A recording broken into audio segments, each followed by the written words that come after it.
Hey y'all, so this is a brief story about my music career. Oh wait, isn't I'm supposed to say something? I'm sorry. Welcome to my channel. In this story time, I'm going to talk about my music career. I wouldn't say it was a music career, honestly, because I never actively promoted myself as a music artist or recording artist.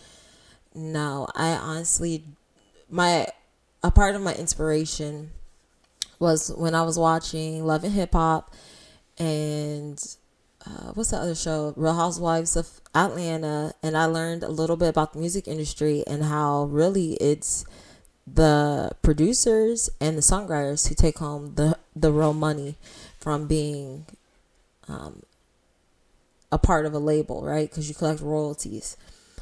That's kind of where that's what put the battery in my back as far as really putting my music out there, because in order for me to have someone take me serious, especially my songwriting capabilities, they have to hear something. So, and then when I went to Guitar Center in Colorado, I had played it for the guy there because I was like, hey, I need an interface. He was like, oh, what do you do? So when I played it for him, he was like, I played him my song Mob. And he was like, oh, this is dope. You should really consider, like actually putting it out there. And that's how I found myself trying to find ways to put music out there. So, Bandit,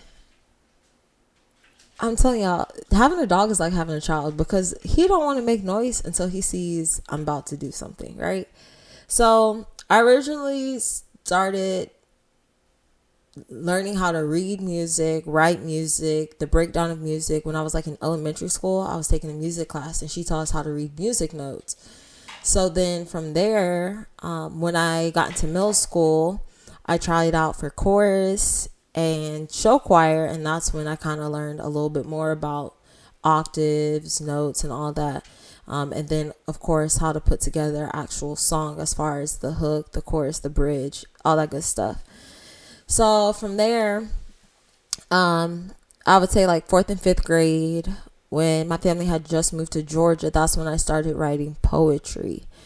And I used to pretend all the time, nobody really knows this, but I used to pretend all the time when we lived in Indiana that I was like Avril Lavigne, and I would sing Happy Ending over and over again and pretend to strum a guitar, like, because I just had to.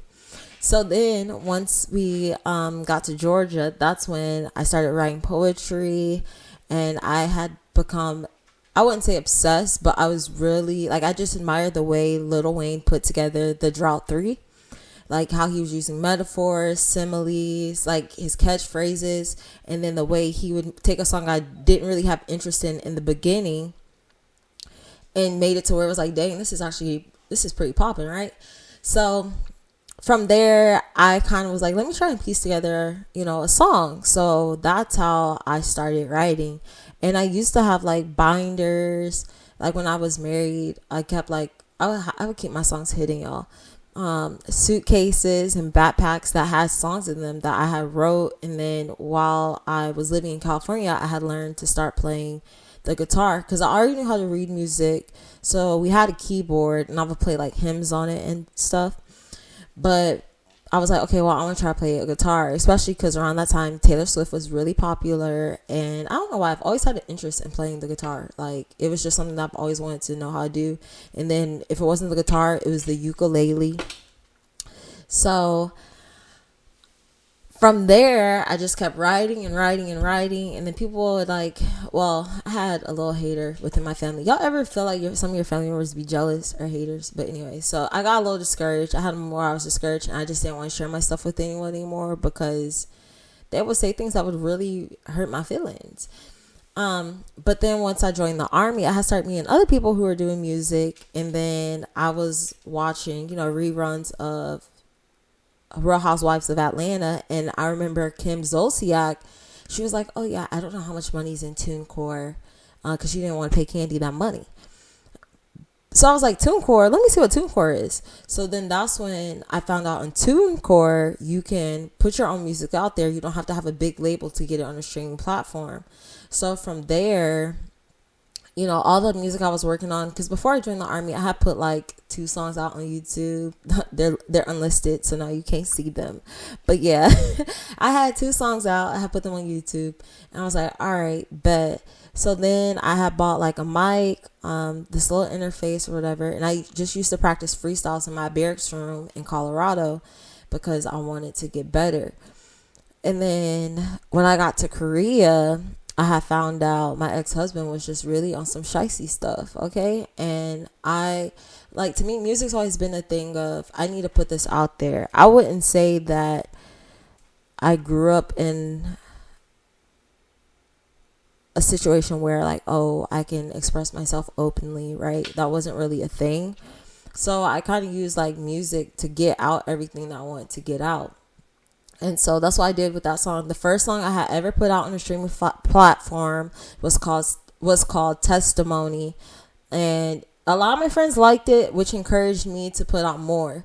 And then, of course, I would get feedback, not just like, oh, girl, this is good. Like, I actually have people be like, hey, you should consider getting this, or you should consider doing that.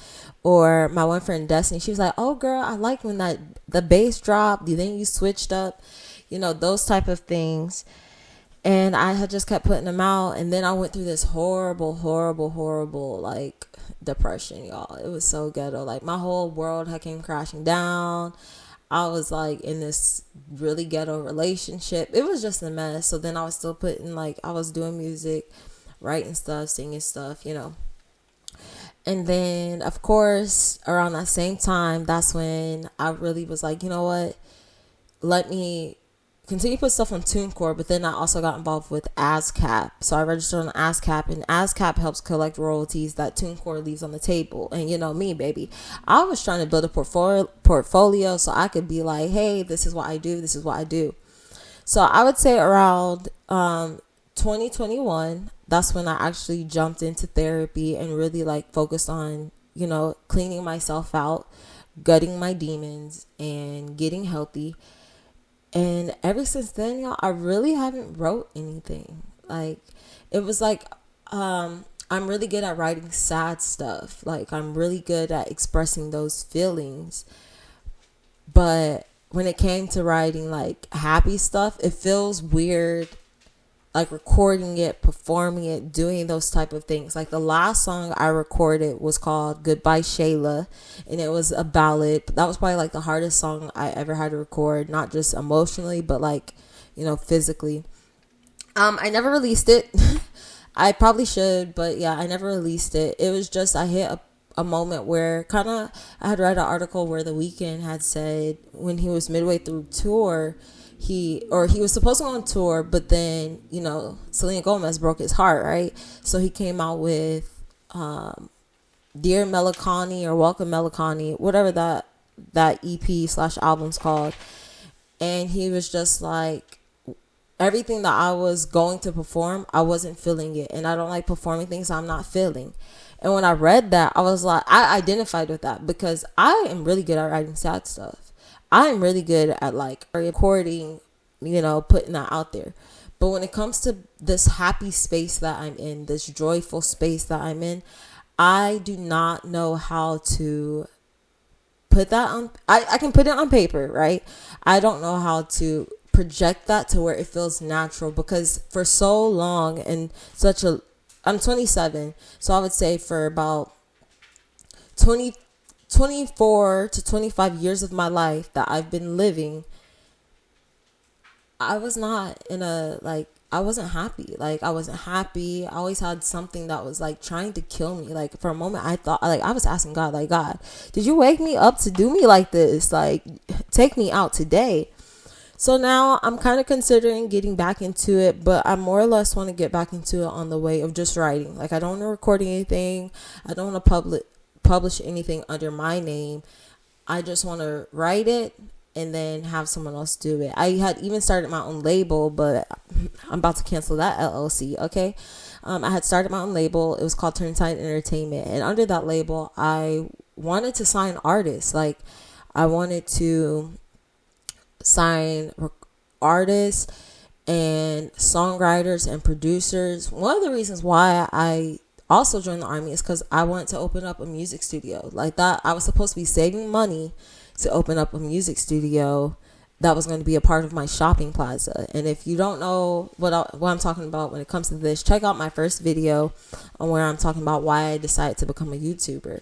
That was how I originally got invested into putting my stuff out there, is because I'm just trying to build off of that legacy dream I had. So I hope this story answers your question and fills in any curiosity you had about why I became a recording artist.